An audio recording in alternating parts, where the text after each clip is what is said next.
Hello dear students, welcome back to your biology class. In today's session, we will be discussing on the topic sustainable management of natural resources. So shall we get into the topic? So what is sustainable development is?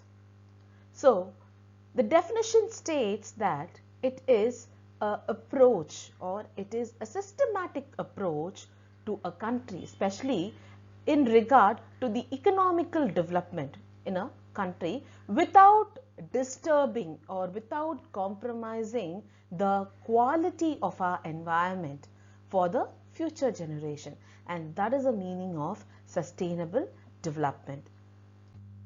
The next part will be the natural resources. So as you all know, the natural resources is, as the term natural, it is available in our environment itself.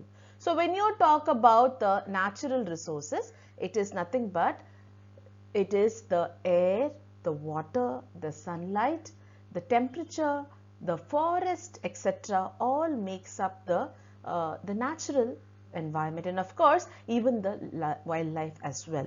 So the natural resources can be classified or it can be divided under two categories. The first type will be the renewable resources and the next one will be the non-renewable.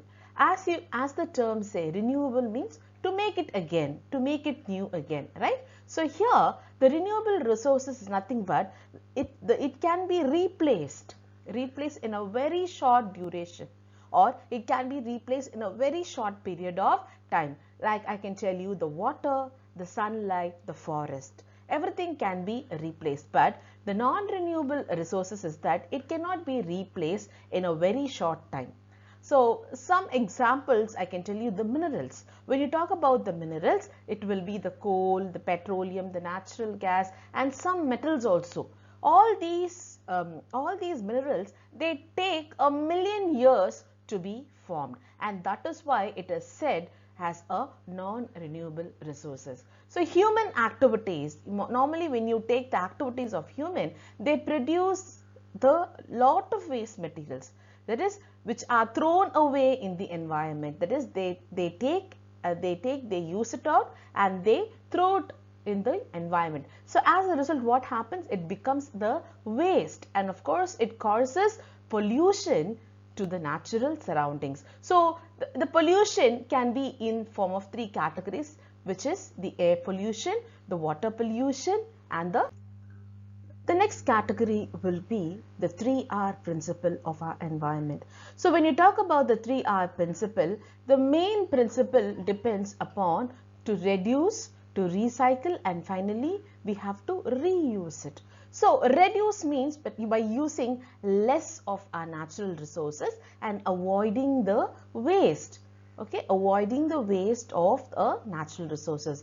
Recycle is nothing but it defines or it tells or it explains the materials like paper, then glass, or any type of a metal, etc. can be used for making things. Okay, it can be used for making things, and therefore it is reused again. It is reused again. Instead of synthesizing or extracting new papers, or instead of making the new glass, it's better that we use it, reuse it again. We recycle it and we use it again. So what is reuse? Reuse means it's nothing but again and again, like plastic bottles in which we are buying, in which we are having like jams, pickles, etc. can be again used for storing things in for the domestic activities. So all this is the 3R principle. And so how can we manage our environment? Okay, so here goes a big question. How can we manage our resources? So all the things we use and consume is obtained from whom? From the natural resources. So due to the increase in the population, so the world is increasing with population day by day. So due to the increase in the population, the demands, especially for the industrialization and for the urbanization, has created a great impact Okay, and it made the resources a great impact, and their availability is also limited. It seemed to be very limited. So there is a need for the management of these resources. So how can it be managed? So the proper management of the resources, how does it consist of? By using the natural resources judiciously, that is using it in a very little amount of purpose, and not extravagantly using it, not using it throughout, but using it judiciously. Judiciously use of the natural resources, and by avoiding what?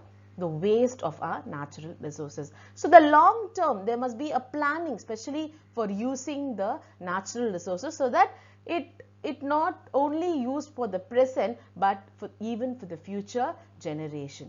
So exploitation of the natural resources should not be for the benefit of some people living, but it should be distributed, or it should be contributed equally to the people.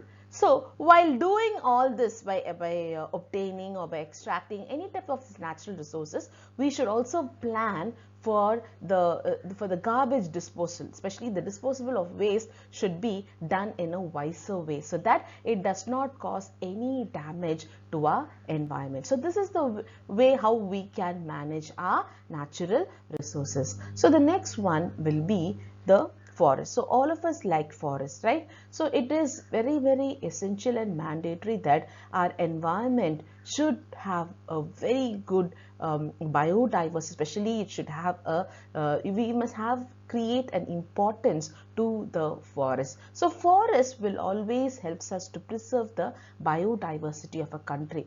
So forests are one of the natural and the best habitat for the plants and also for the living organisms, especially for the animals, right? So we rely on forests for what? For the timber, fuel, then wool, medicines, and also the fodder. All these we rely on it, right? When you take the forest, it also helps to manage, or it helps to maintain the ecological balance of our society and of our country. And also it helps to control the climate.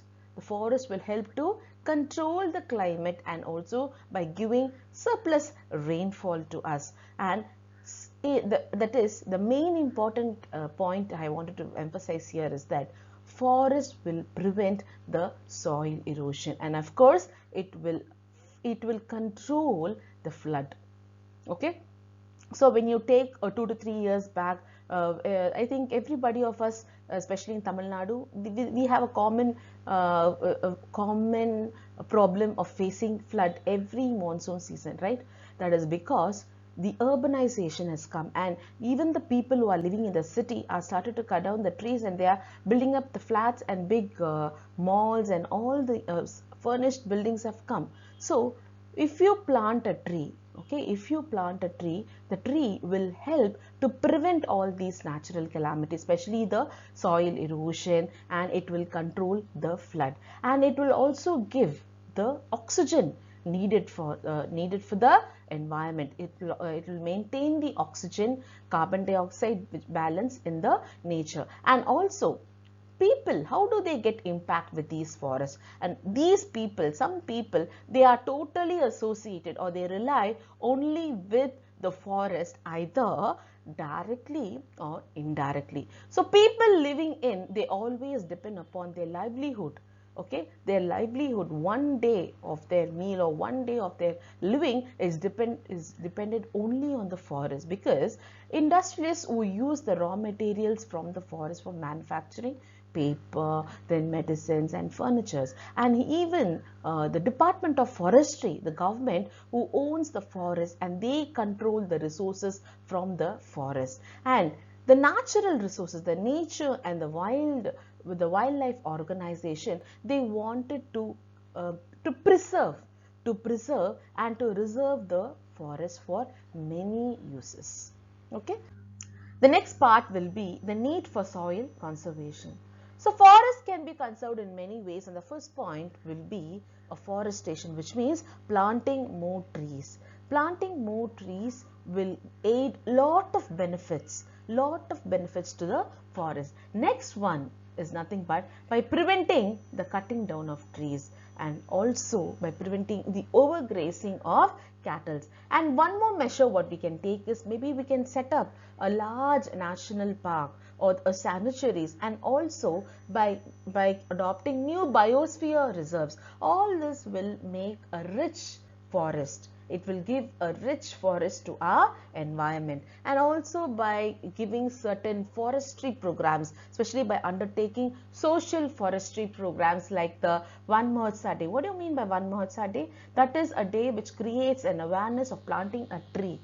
Planting a tree plays a major role. So as you children also, you must take a measure that you will plant at least 5 saplings a year. See, if each of you take 5 saplings, just imagine by the end of the year, we will be having surplus trees. We will be having n number of trees. So this, by adopting this social forestry program like One Mahotsav Day, and also by adopting an important movement called the Chipko movement. The Chipko movement is nothing but planting and protecting the trees on a large scale. So this can be done. When you do all this, then our forest can be preserved, and it was going to give a healthy atmosphere to our environment. Okay, children. So students, we have come to the end of the session. Hope this session was informative for you. If you like this video, please share the video, subscribe to our channel 2X Ion, and don't forget to hit the thumbs up button there. So in this entire session, we saw about what is sustainable development is, and what are the different types of natural resources. We saw how forest is very important, and without forest, what are the difficulties our environment would face in future. And not only that, we also saw some measures to preserve the forest. So I hope everybody will take this measure and keep up our environment safe and also free from the disasters. Okay, so if you like this video, please subscribe to our channel and like the video. And if you want to contact us, of course, I have just pinned a descriptive form there. Please fill up there so that we will contact you in person. So meet you all in the next video, children, in the next part of the sustainable development. And then it's me signing off. Take care, children. Bye.